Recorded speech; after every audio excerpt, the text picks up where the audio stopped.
Shocking. Simply shocking. Dreadful behavior. Scandalous. Sometimes I think I should give up reading the comics altogether. And then you fold it again, like this. There. I'm a pilot. Ahoy, shipmate. Oh, hello. Where are you going today?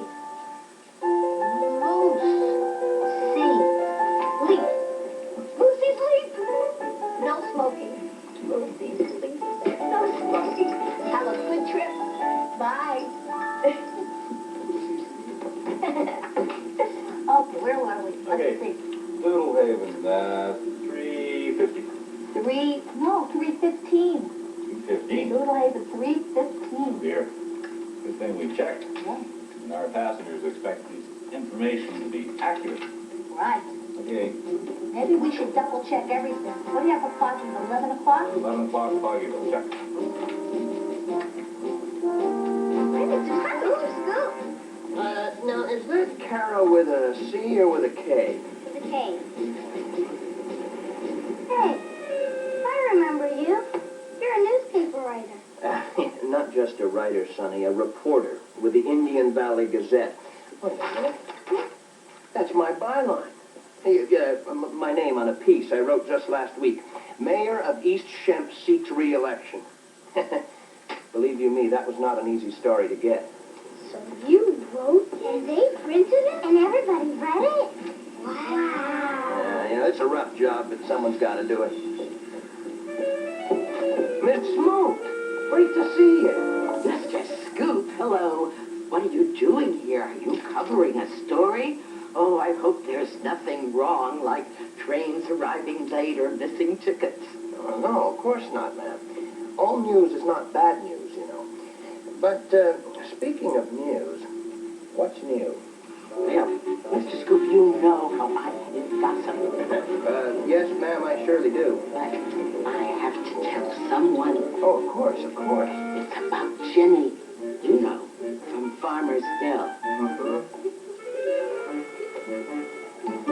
Must be so neat working for a newspaper.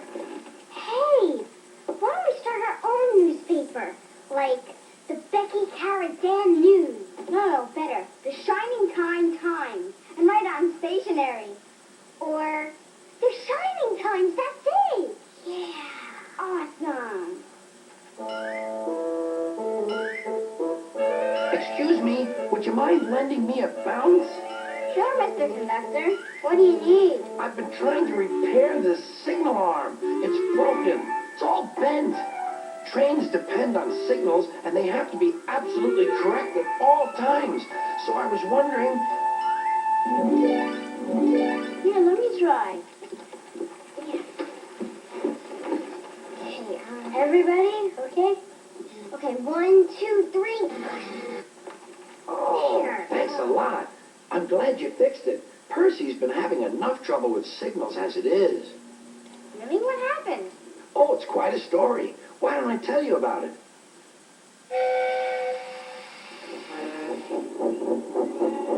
Percy works in the yard at the big station.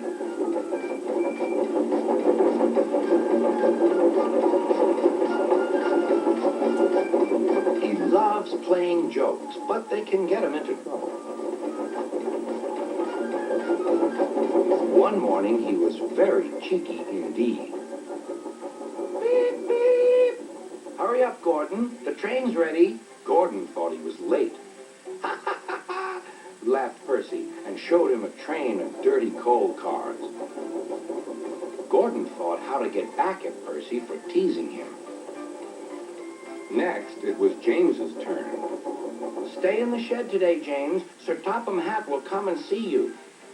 Ah, thought James, Sir Topham Hatt knows I'm a fine engine. He wants me to pull a special train.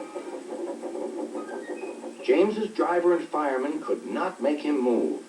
The other engines grumbled dreadfully. They had to do James's work as well as their own.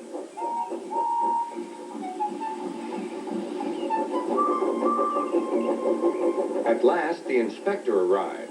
Show a wheel, James. You can't stay here all day.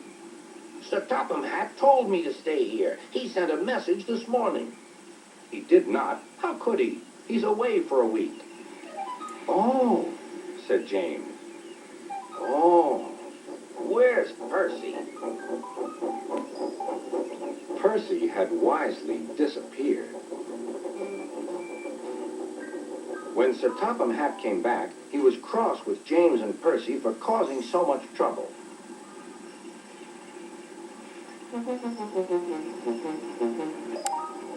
But the very next day, Percy was still being cheeky.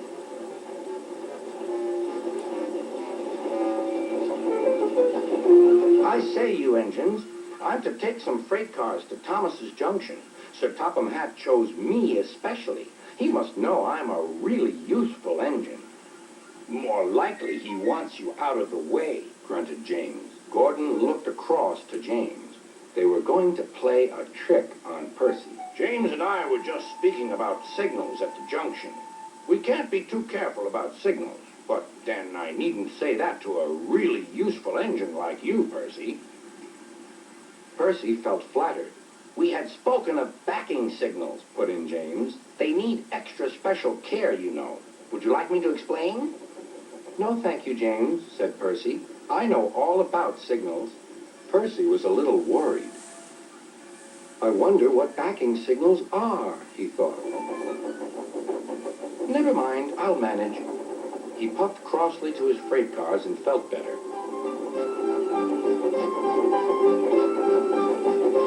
He came to a signal. Bother, it's a danger. The signal moved to show line clear. Its arm moved up instead of down. Percy had never seen that sort of signal before. Down means go, and up means stop. So upper still must mean go back. I know, it's one of those backing signals. Come on, Percy, Said his driver. off we go. Stop! You're going the wrong way. But it's a backing signal, Percy protested and told him about Gordon and James. The driver laughed and explained. Oh dear, said Percy. Let's start quickly before they see us. He was too late. Gordon saw everything.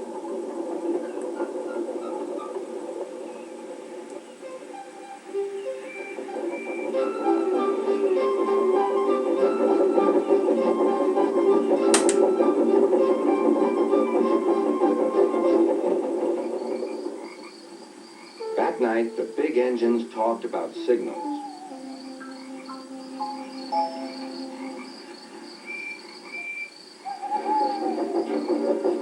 They thought the subject was funny.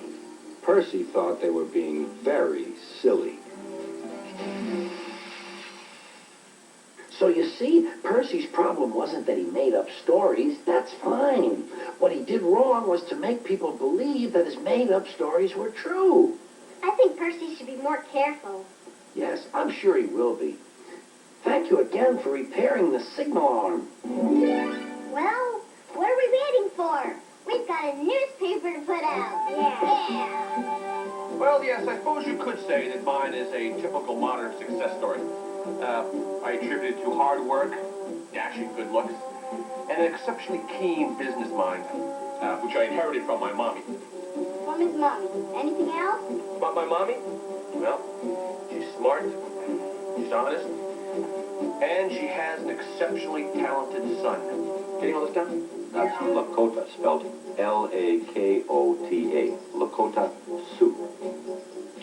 Are they a very big tribe? Nation, Dad. We're called nations, and we're a very great people. As a matter of fact, Sitting Bull was a chief of the Standing Rock Sioux. Really?